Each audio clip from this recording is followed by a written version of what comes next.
Assalamualaikum warahmatullahi wabarakatuh. Kali ini saya akan membahas materi tentang penamaan sistem terdistribusi. Untuk itu perkenalkan terlebih dahulu, saya Aditya Zatika dari 17D Universitas Bandung Perjuangan.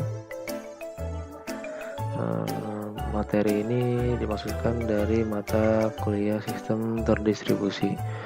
Untuk mempersingkat waktu, kita lanjut saja langsung ke materi. Name service dalam sistem terdistribusi merupakan layanan penamaan yang berfungsi untuk menyimpan naming context. Ini kumpulan binding nama dengan objek. Tugasnya untuk meresolve nama. Pengaksesan research pada sistem terdistribusi yang memerlukan nama research untuk pemanggilan, alamat, lokasi research, rute bagaimana mencapai lokasi tersebut. Dan service memiliki konsentrasi pada aspek penamaan, pemetaan antara nama dan alamat, bukan pada masalah rute yang dibahas di jaringan komputer. Research yang dipakai dalam name service adalah komputer, layanan remote object, berkas pemakai. Contoh naming pada aplikasi terdistribusi, URL untuk mengakses suatu halaman web, halaman email untuk komunikasi antar pemakai. Name resolution binding attributes. Name resolution ini nama ditransikan ke data tentang research atau objek tersebut. Terus binding asosiasi antara nama dan objek, biasanya nama diikat ke atribut dari suatu objek. Lalu ada satu atribut kunci dari sebuah entitas dalam sistem distribusi, lalu atribut nilai suatu objek properti. Berikut penguraian naming domains untuk mengakses research dari URL terlihat pada gambar.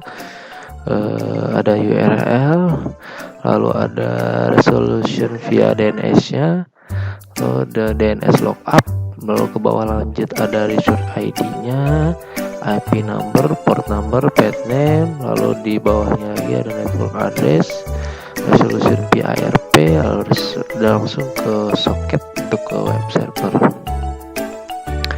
Lalu tujuannya ini adalah yang pertama ada identifikasi, jadi seorang pemakai memainkan objek atau layanan A bukan objek layanan B.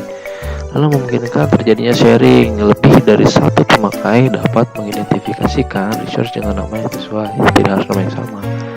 Lalu memungkinkan location independence, jadi perubahan lokasi tidak menuntut perubahan nama, asalkan lokasi tidak menjadi bagian dari nama resource tersebut. Lalu memberikan kemampuan keamanan atau security. Jika sebuah nama dipilih secara acak dari himpunan besar integer, maka nama tersebut hanya bisa diketahui dari legitimate research, bukan dari menebak. Lalu ada sasaran fasilitas penamaan.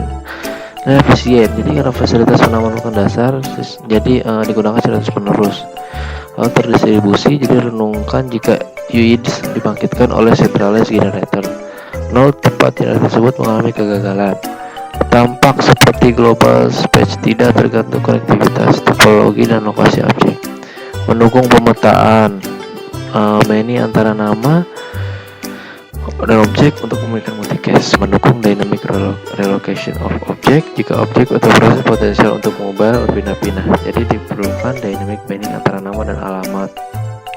Lalu memungkinkan lokal alias sehingga pemakai dapat mengekspresikan interpretasi semantik mereka terhadap suatu objek.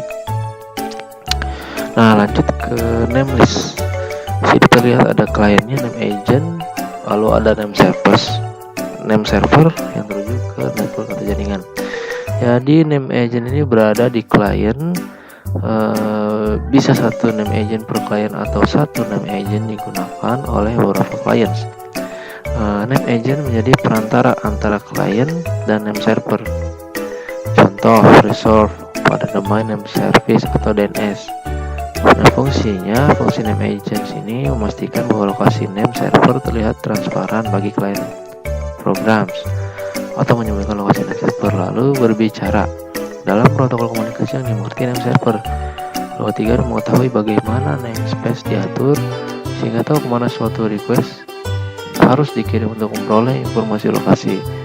Lalu melakukan negosiasi kompatibilitas atau availability sumber daya research berdasarkan atribut. Lalu name server menggunakan basis data terdistribusi yang terdiri dari tuple, nama, lokasi, atribut. Contoh atribut jika resource adalah printer, maka atribut dapat menyatakan apakah objek dapat melakukan pencetakan PostScript atau tidak. Nah, ini contoh name service, ada DNS, domain name service, ada GNS, global name service. Nah, untuk memetakan global name atribut, skalabilitas, menangani perubahan, ada X500 directory service, memetakan nama orang ke dalam alamat suatu email dan nomor telepon, ada Genie discovery service atau mencari objek sesuai dengan atribut yang ada. Itu saja sedikit materi tentang penamaan sistem terdistribusi.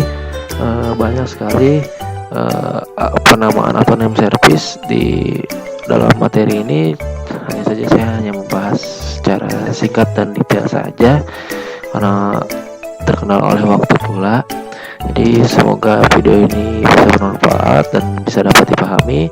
Mohon maaf apabila dengan segala banyak kekurangannya, mohon dimaklumi. Terima kasih, saya tutup. Wassalamualaikum warahmatullahi wabarakatuh.